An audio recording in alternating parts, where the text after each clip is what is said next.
I am delighted to be the part of deliberations. I don't know how far my ideas will be good, but I'm confident of this bouquet of intellectuals. And this is the beauty of intellectual gathering, that they provide a space to all type of thoughts. And with that humble confidence, I would like to present my views. In human existence, we have already found the history is an example that the dominant players try to set the trend the way they want the things. In the history, we have seen that religion has been used by the political masters as a tool to control the masses. In the recent history, we have seen those countries who have been dominant.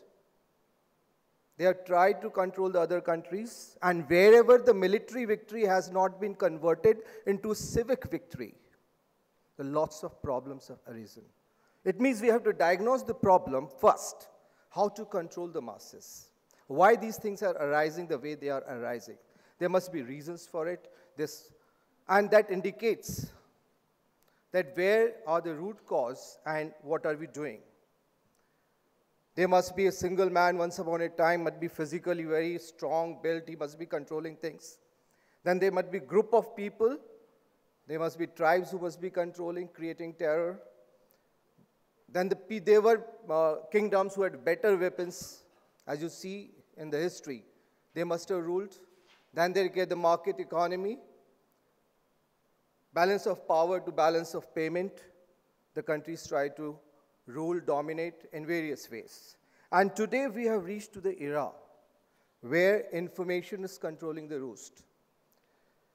We have passed the eras where geographies were important, then the human terrains became important, and now the cyber terrains become important. But the most important change is that everything has now become invisible. When we come to the cyber terrain, the wars which were there now are being seen in terms of the proxy war. Even the enemies are invisible. So we are entering the era of invisible war. That is what they call the 4G. And to quote the very popular survey which often says that even see the last two wars, and the 37 countries were affected, they devastated. About 9 countries because of the aggression, and remaining 28 countries because of the lack of internal security. There were fault lines in the internal security. The problems will remain as they are, but we have to build the capacities, we have to build the resistance that we can survive through. Now, this proxy war situation which has taken shape, the problem of invisible enemy, the civil society becomes important. When the civil society becomes important, then something is to be done by the intellectual society. Now, we don't need more warriors with guns. We need more warriors with intellectuals. Now, the scholarly warriors are needed. You all are part of that set. Now, the civic society has to take lead.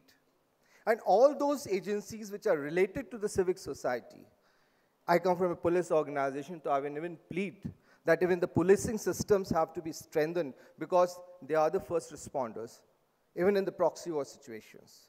So we have to look beyond certain things. The intellectual society has to play with the mind because we go to the virtual world, those invisible enemies where the people are playing with the mind, the responses have to be organized accordingly. The risk is not that somebody has the weapons. The risk is not that somebody has got a very different way of thinking, the radicalized way of thinking. This has been happening in every society. Even in the Indian society, we have seen the cases where the higher caste used to attack the lower caste in places like Bihar, UP, and they were all terrorized. They were also undergoing the same mental pressure. And this radicalization was there to the extent that in one of the states, a judgment was passed based on the presumption that a particular caste cannot do wrong to another caste because of the physical touchability. And this is the civic society came on the road, and civic society changed the whole situation.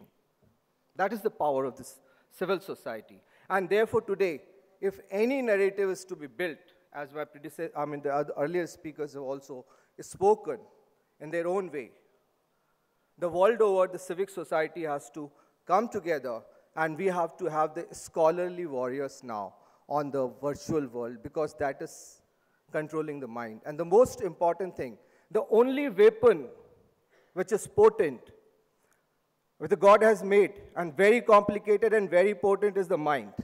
And that needs to be controlled and handled. That is what my submission will be. Therefore, the grassroots response is important.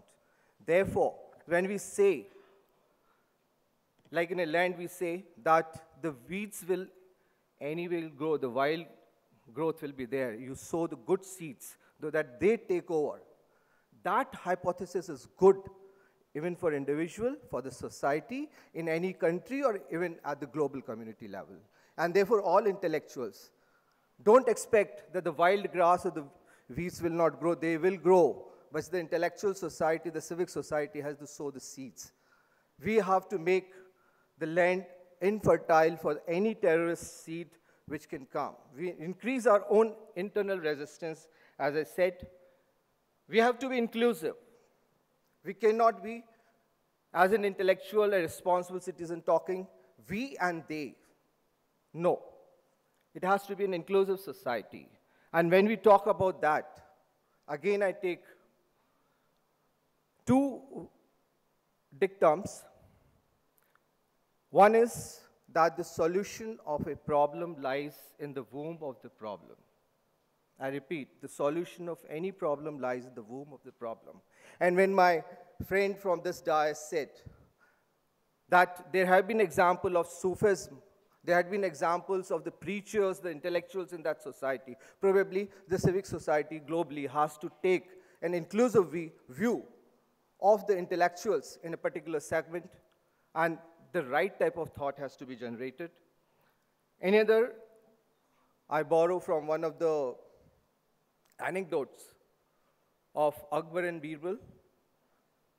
Akbar was known for his good administration, and he had very good advisors. Birbal was one of his advisors, and he calls him and says, here is a line. Can you reduce its size without touching it? Akbar took a pencil and drew a bigger line side by side without touching the earlier line. So there may be problems in life. We may not be able to touch it, but then we can relatively reduce its dominance by drawing a bigger line. And therefore, those bigger lines, as has been enumerated, by inclusive existence, by all the intellectuals being together, by collaboration, starting with, we may not look for any single global narrative. An alternate narrative cannot be global. It may be from a particular society, it may be from a country, then we go to the bilateral collaboration, then we go for the regional collaboration. That is how one will have to grow. So that is the submission in short from my side. Thank you very much. Jai Hind.